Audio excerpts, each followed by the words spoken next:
Hello students, இன்னைக்கு நம்ம solution chapter இருக்கக்கூடிய இண்டெக்ஸ் கொஸ்டின் வந்து 6th கொஸ்டின் வந்து நம்ம வந்து பார்க்க போறோம். ஓகேவா?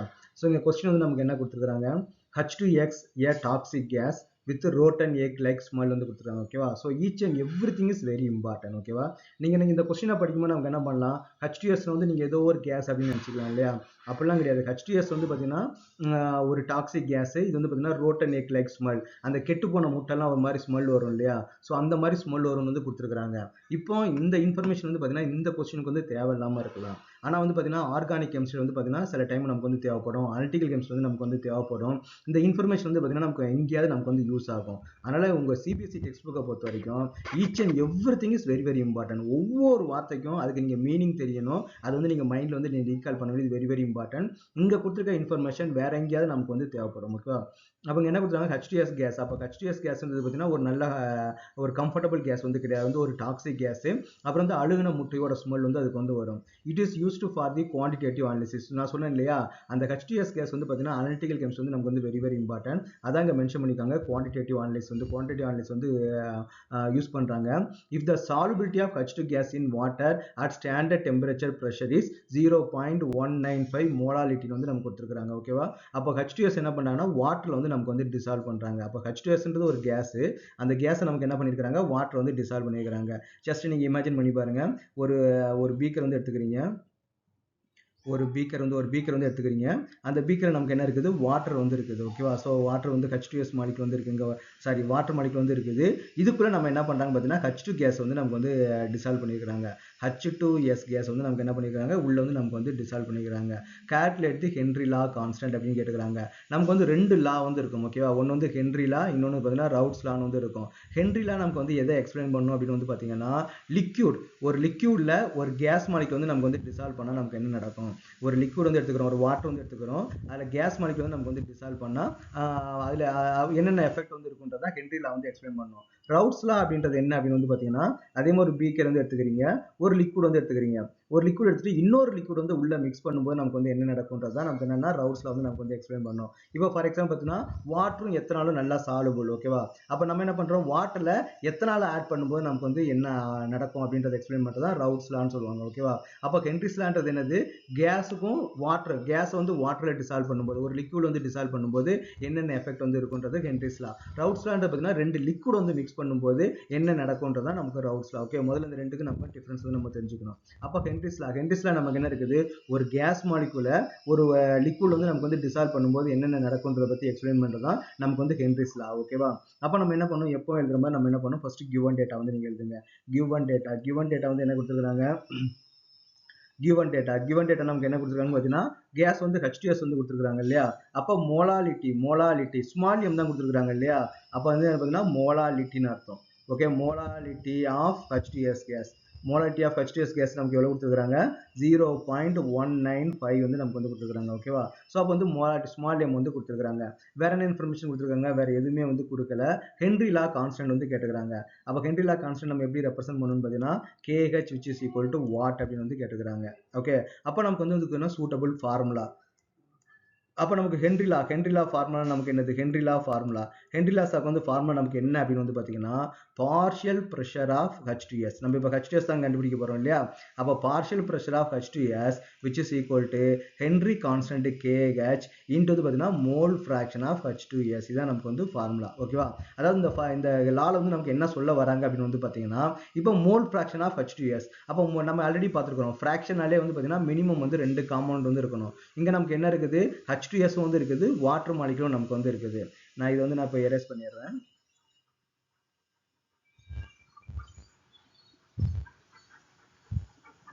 ஓகே, இந்த ப்ராப்ளத்தில் இப்போ நமக்கு வந்து என்ன கொடுத்துருக்காங்க, ஓகே இப்போ ரெண்டு காம்பவுண்ட் வந்து இருக்கு இல்லையா? ஒன்று நமக்கு என்ன பண்ணியிருக்காங்க, இப்போ நம்ம வந்து ஃபர்ஸ்ட் வந்து ஒரு பீக்கர் வந்து எடுத்துக்கிறீங்க,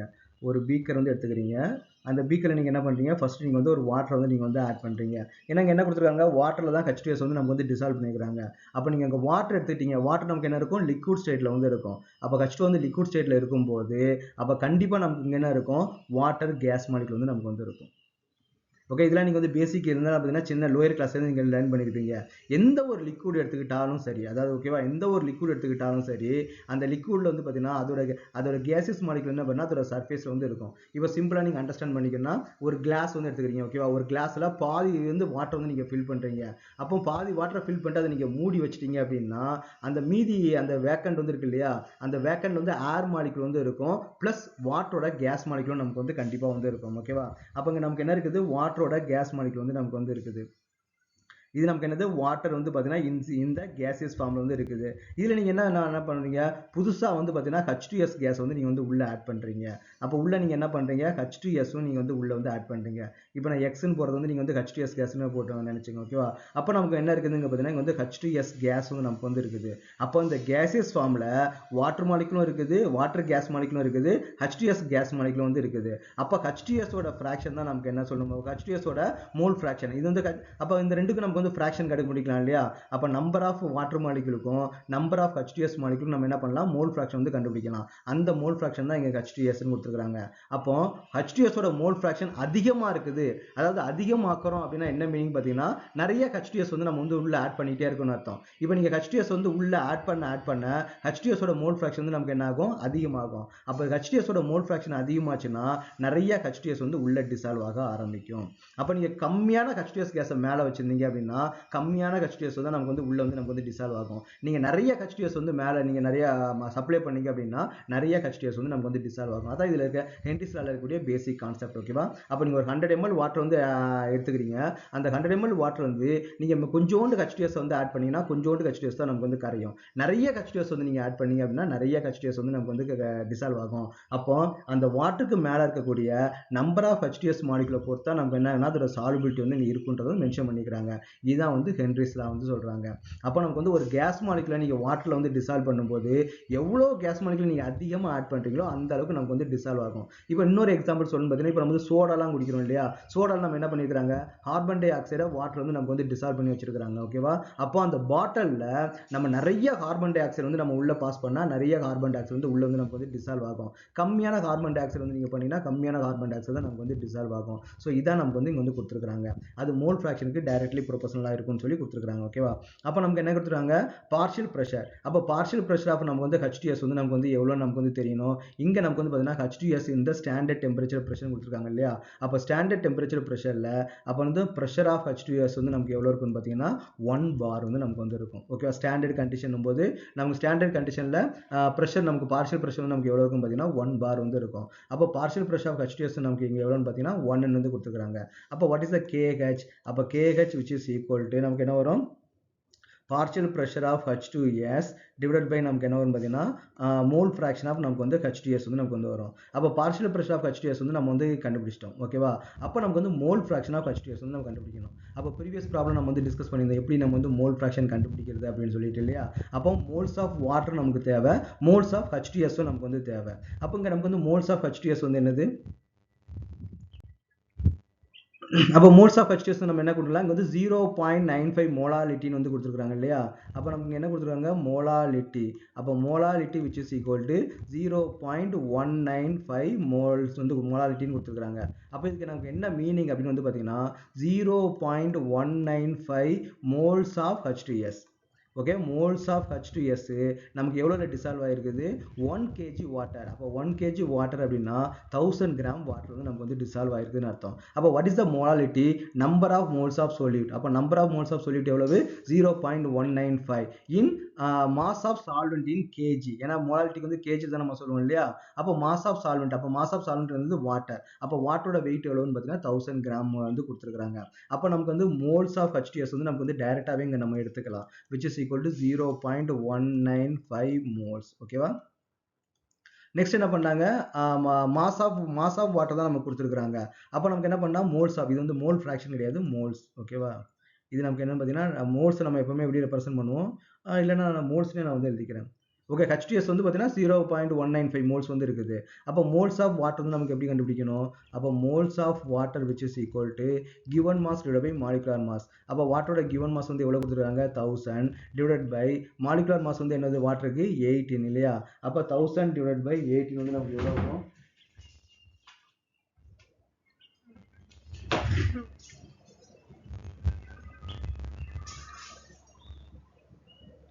1000 divided by 18 which is equal நமக்கு என்ன 55.55 வந்து நமக்கு வந்து வருது ஓகேவா ஸோ நமக்கு என்ன வேல்யூ வருது 55.55 வந்து நமக்கு வந்து வருது இவ்வளோ மோல்ஸ் வந்து நமக்கு வந்து இருக்குது ஓகேவா நான் போன வீடியோவில் நான் உங்களுக்கு வந்து சொல்லியிருப்பேன் எப்போவுமே பார்த்தீங்கன்னா இங்கே வாட்டர் வந்து பார்த்தீங்கன்னா சால்வெண்ட் H2S வந்து பார்த்தீங்கன்னா சொல்யூட் சால்வெண்ட்டோட வேல்யூவை கம்பேர் பண்ணும்போது சொல்யூட்டோட மோல்ஸ் வந்து நமக்கு எப்போவுமே நெக்லிஜிபிளாக தான் இருக்கும் அதுவும் ஸ்பெசிஃபிக்காக கேஸ் வந்து பார்த்தீங்கன்னா ரொம்ப கம்மியாக தான் நமக்கு வந்து லிக்விட் வந்து டிசால்வ் ஆகும் அப்போ கேஸோட மோல்ஸ் எப்படி இருக்கும் ரொம்ப கம்மியாக தான் இருக்கும் அப்போ இங்கே 55.55 மோல்ஸ் வந்து இருக்குது இங்கே நமக்கு எனக்கு 0.195 மோல் தான் நமக்கு வந்து இருக்குது ஓகேவா இப்போ நம்ம நெக்ஸ்ட் என்ன பண்ண போறோம் மோல் ஃபிராக்ஷன் ஆஃப் H2S வந்து நம்ம வந்து கண்டுபிடிக்க போறோம் அப்போ மோல் ஃபிராக்ஷன் ஆஃப் H2S அப்போ மோல் ஃபிராக்ஷன் ஆஃப் H2S வந்து நமக்கு என்னது moles of H2S moles of H2S எவ்வளவு 0.195 divided by total moles in the solution அப்போ total moles நமக்கு எவ்வளவு இருக்குது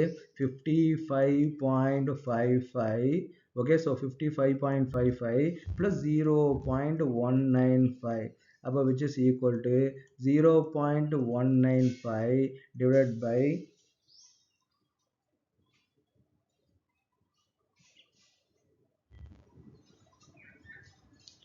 0.195 divided by இது முதல்ல நம்ம ரெண்டையும் ஆட் பண்ணிக்கணும் இல்லையா 55.55 plus 0.195 நமக்கு என்ன வருது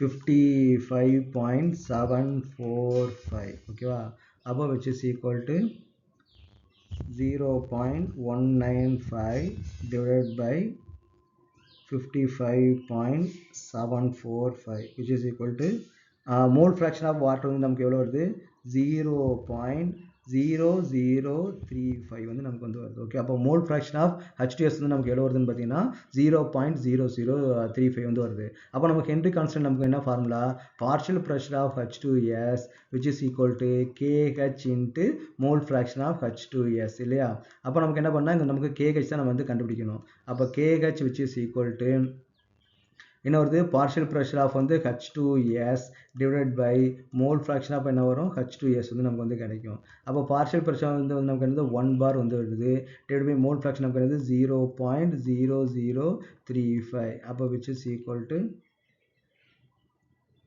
1 divided by 0.0035 அப்போ நமக்கு எவ்வளவு வருதுன்னு பார்த்தீங்கன்னா 285 okay 285.71 bar அப்போ நமக்கு வந்து ஹென்ரி கான்ஸ்டன்ட் வேல்யூ நமக்கு என்னன்னு பார்த்தீங்கன்னா 285.71 bar இதான் நமக்கு வந்து ஆன்சர் ஃபைனல் ஆன்சர் ஓகேவா ஸோ இதான் நமக்கு வந்து கொடுத்துருக்காங்க அப்போ ஹென்ரி லா கான்ஸ்டன்ட்டை பேஸ் பண்ணி இந்த மாதிரி ப்ராப்ளம் கேட்கறதுக்கு பாசிபிலிட்டிஸ் ஆர் தேர் ஓகேவா ஸோ நம்ம வந்து நெக்ஸ்ட் வீடியோவில் நம்ம வந்து நெக்ஸ்ட் ப்ராப்ளம் நம்ம நெக்ஸ்ட் வீடியோவில் வந்து நம்ம வந்து சால்வ் பண்ணுவோம் ஓகே பாய் ஆக்சுவலாக பார்த்தீங்கன்னா ஸ்டாண்டர்ட் டெம்பரேச்சர் ப்ரெஷரில் வந்து பார்த்தீங்கன்னா நமக்கு வந்து ஸ்டாண்டர்ட் டெம்பரேச்சர் ப்ரெஷரில் பார்ஷியல் ப்ரெஷர் ஆஃப் வந்து any gases H2S or any gas வந்து பார்த்தீங்கன்னா எக்ஸாக்ட் வேல்யூ 0.987 ஓகேவா இதான் நம்ம அப்ராக்சிமேட்டாக நம்ம என்ன பண்ணோம் போன கேஸ் வந்து நம்ம வந்து 1 எடுத்து பண்ணோம் இல்லை நீங்கள் வந்து இல்லை சார் நான் எனக்கு எக்ஸாக்டாக 0.987 வந்து பண்ணாலும் நீங்கள் வந்து பண்ணலாம் ஓகேவா அப்போ நமக்கு என்ன வரும் 0.987 டிவைட் பை நமக்கு என்ன வரும் 0.035 வந்து வரும் அப்போ எக்ஸாக்டாக 0.987 போட்டால் நமக்கு என்ன வரும்